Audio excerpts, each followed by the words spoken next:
The storms, a meteorologist running paleoclimate storm simulations at NOAA's research division, watches a modeled hurricane spin up on her monitor and reaches for her phone without looking away from the screen.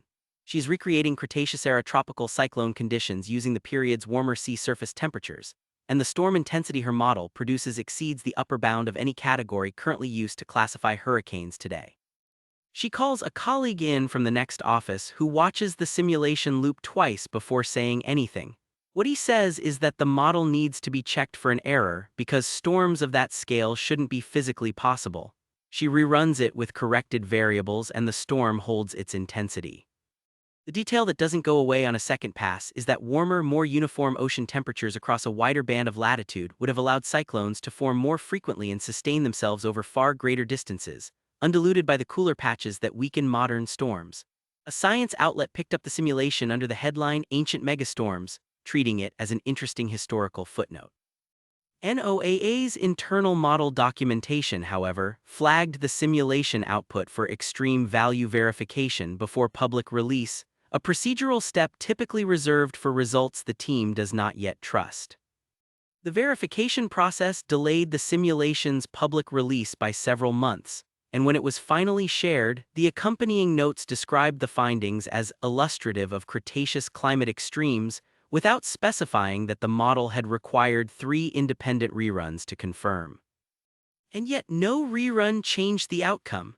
A storm system built from that ocean would arrive with a wind wall wide enough to flatten a coastline before anyone inland heard a warning, in weather no modern survival plan has ever been built to outlast. The soil, a geomicrobiologist at UC Berkeley crouches at the edge of a reconstructed Cretaceous soil sample in a greenhouse lab, running a gloved finger through the substrate, and pauses when the readout from her handheld sensor doesn't match her expectations. She is studying ancient soil microbiomes by recreating period-accurate mineral and organic content, and the microbial diversity blooming in the sample within days is denser than anything she's cultured from comparable modern soil. She calls over a lab technician, who looks at the readout and asks if the sample was contaminated. She shakes her head, says they'd already run that check twice. The detail that resists a clean answer is that some of the microbial strains thriving in the reconstructed soil show resistance profiles to modern antibiotics that shouldn't exist in organisms with no prior exposure to those compounds, a coincidence the lab has not yet explained. A university press release described the soil study as a window into prehistoric microbial ecosystems. The grant renewal application for the same project, reviewed by an internal funding committee, listed the work under biosecurity-adjacent soil research, a category requiring additional review before continued funding was approved. That approval took 4 months longer than a standard renewal, with the committee's closing notes citing a need for further characterization before publication, a memo that closed the file without specifying what further characterization had been completed. And yet the soil sits in a sealed container in that greenhouse lab today, producing organisms that no one in the building has fully cataloged in dirt that, by every account, came from nowhere more exotic than a reconstructed flowerbed. The Light, an atmospheric optics researcher at the University of Colorado Boulder, sets up a spectrometer aimed at a simulated Cretaceous sky inside a planetarium dome, calibrated using period-accurate atmospheric composition data, and dims the dome lights before running the projection. He watches the readout and frowns, then asks the dome operator to rerun the cycle from sunrise. The simulated daylight, filtered through a denser, more oxygen-rich atmosphere, scatters light in the blue and violet range more aggressively than modern skis do, producing a sky color noticeably different from anything visible today. A visiting colleague watching the projection says quietly that it doesn't look like Earth. The detail that doesn't reconcile cleanly is that the same atmospheric scattering that changes the sky's color would also have altered how human eyes perceive contrast and depth outdoors, meaning a person standing under that sky might misjudge distance and motion in ways their nervous system isn't built to correct for. The planetarium's public program description called the dome show a vivid recreation of the Cretaceous sky.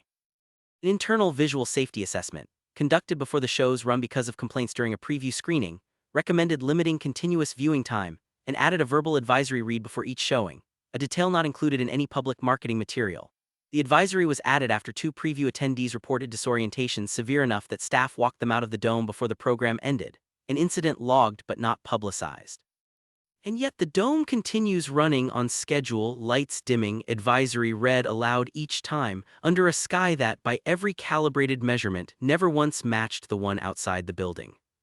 The ground, A structural geologist at the University of Tokyo monitors a fault line simulation modeling Cretaceous-era tectonic activity, tracking how plate movement rates compare to the present day, and circles a section of the readout twice before flagging a colleague over.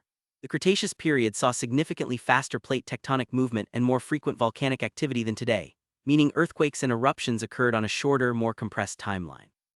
His colleague leans over the desk, traces the circled section with a finger, and asks how often more frequent actually translates to on a human timescale. Neither of them commits to a number out loud.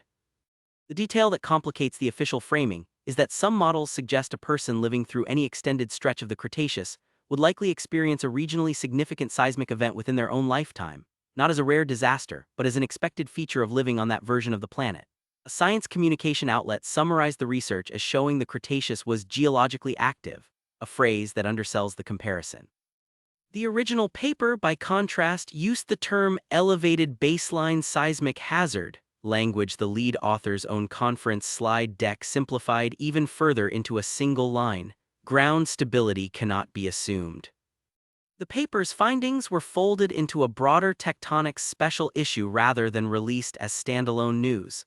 A decision made in an editorial meeting that adjourned before reaching the question of public communication strategy, the agenda item tabled for a future issue that never appeared.